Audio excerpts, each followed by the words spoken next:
കണ്ണൂർ ആറളത്ത് വനംവകുപ്പ് ഉദ്യോഗസ്ഥർക്ക് നേരെ പാഞ്ഞെടുത്ത് കാട്ടാന. ഇരിട്ടി ഡെപ്യൂട്ടി റേഞ്ചറും ജീവനക്കാരും സഞ്ചരിച്ച ജീപ്പിന് നേരെയാണ് ആന ആക്രമിക്കാനെത്തിയത്. ഫാമിൽ നിന്ന് കാട്ടാനയെ തുരത്തുന്നതിനിടെയുണ്ടായ ആക്രമണത്തിൽ നിന്ന് തലനാരിഴയ്ക്കാണ് ഉദ്യോഗസ്ഥർ രക്ഷപ്പെട്ടത്. ആ ദൃശ്യങ്ങളിലേക്ക് ആദ്യം.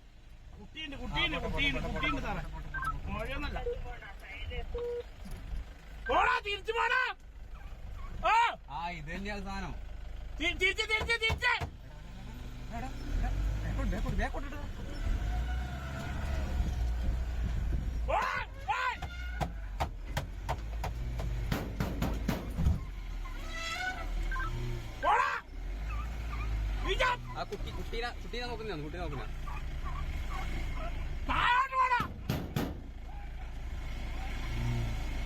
എടാ ഹെലിപ്പാഡിന്റെ ഭാഗത്തേക്കാണ് കയറി പോകുന്നത് കേട്ടാ. ചാർജ് ചെയ്യുന്നുണ്ട് കുട്ടികളുണ്ട്.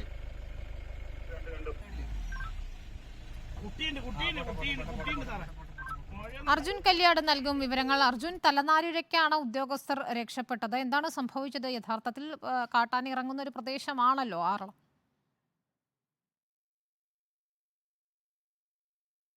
വിനീത, ആറളം ഫാമിൽ ഇന്നലെ ഇറങ്ങിയിട്ടുള്ള കാട്ടാനയെ, അതായത് കാട്ടാനയും അതിൻ്റെ കുട്ടിയാനയെയും തുരത്തുന്നതിനിടയിലാണ് ഈ വനം വകുപ്പ് ജീവനക്കാർ സഞ്ചരിച്ചിരുന്ന വാഹനത്തിന് നേരെ ഈ കാട്ടാനയും കുട്ടിയും ആക്രമിക്കുന്നതിന് വേണ്ടി എത്തിയിട്ടുള്ളത്.